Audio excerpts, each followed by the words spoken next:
Assalamualaikum warahmatullahi wabarakatuh.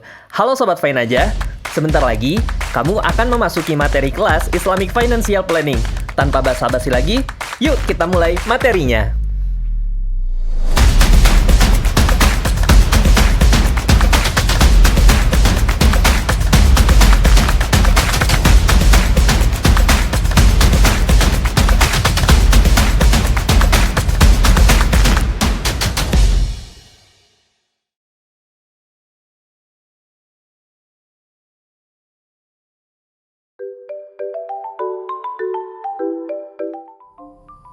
Assalamualaikum teman-teman, apa kabarnya hari ini? Semoga kalian selalu dalam keadaan yang sehat walafiat ya.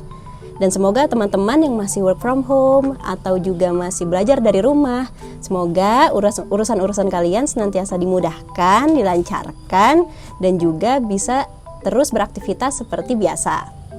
Oh iya, perkenalkan dulu, namaku Zahra Nabila Kurnia. Aku biasa dipanggil Zahra. Sekarang aku masih berkuliah di IIUM, International Islamic University Malaysia, jurusan Islamic Banking and Finance. Selain kuliah, saat ini aku juga aktif di Fine Aja, yaitu sebuah platform edukasi dan konsultasi keuangan syariah yang aku gagas bersama teman-teman Indonesia di IIUM. Oh iya, hari ini kita akan membahas satu hal, yaitu mengelola keuangan secara syariah. Mungkin untuk sebagian teman-teman ini bukan hal baru ya, tapi mungkin juga untuk teman-teman yang lain ini merupakan hal menarik yang bisa dipelajari bersama-sama. Yaitu tentang yang pertama, bagaimana kita mengelola keuangan kita secara syariah. Dan apa perbedaan konsep harta secara konvensional dan juga syariah. Selain itu, kita juga akan membahas nih yang namanya financial check-up.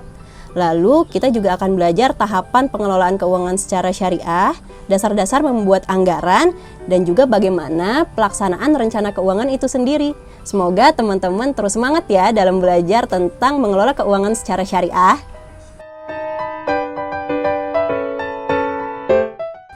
Jadi, yang pertama akan kita bahas adalah kenapa sih kita perlu mengelola keuangan kita. Kita akan bahas dari dua sudut pandang. Yang pertama secara umum, yang kedua adalah secara Islam. Dari secara umum, kenapa kita harus mengelola keuangan adalah yang pertama untuk memanfaatkan pendapatan yang kita peroleh dengan efektif dan efisien. Mungkin teman-teman sebagian pernah ada yang mengalami.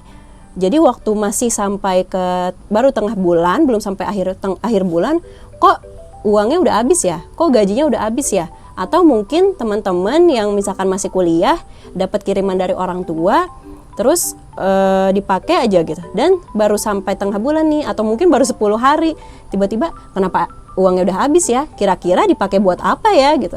Nah, justru dengan mengelola keuangan kita akan tahu tuh kenapa kita bisa kehabisan uang misalnya baru di tengah bulan, atau kita yang tadinya nggak tahu sama sekali uang itu digunakan untuk apa. Akhirnya kita nanti bisa tahu kemana uang itu dipergunakan. Yang kedua adalah untuk mewujudkan mimpi di masa depan.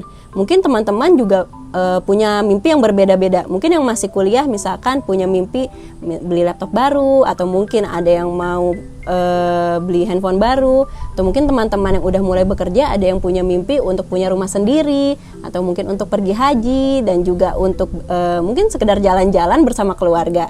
Nah, itu adalah contoh-contoh mimpi yang insya Allah akan dibantu dengan pengelolaan keuangan yang baik. Yang ketiga adalah untuk menghindari defisit dalam anggaran keuangan.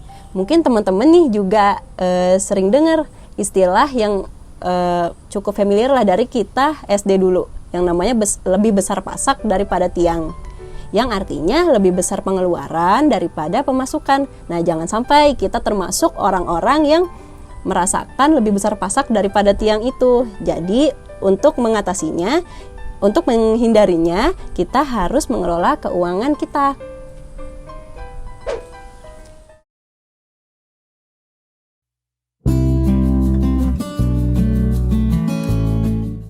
Assalamualaikum warahmatullahi wabarakatuh. Apa kabar teman-teman? Semoga selalu dalam keadaan sehat dan juga selalu dalam lindungan Allah Subhanahu wa taala.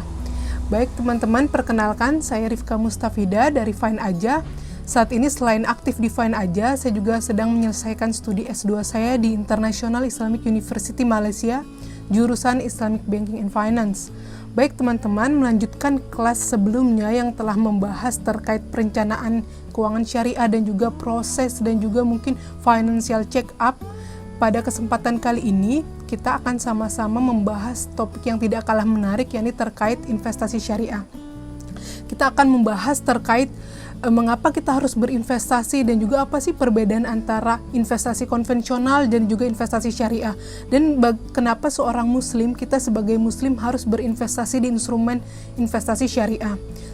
Selanjutnya juga akan dibahas terkait tahapan dan juga tips dalam memilih investasi syariah. Selain itu, yang tidak kalah menarik akan dibahas juga terkait jenis-jenis resiko dalam setiap instrumen investasi dan juga terkait karakteristik instrumen investasi syariah.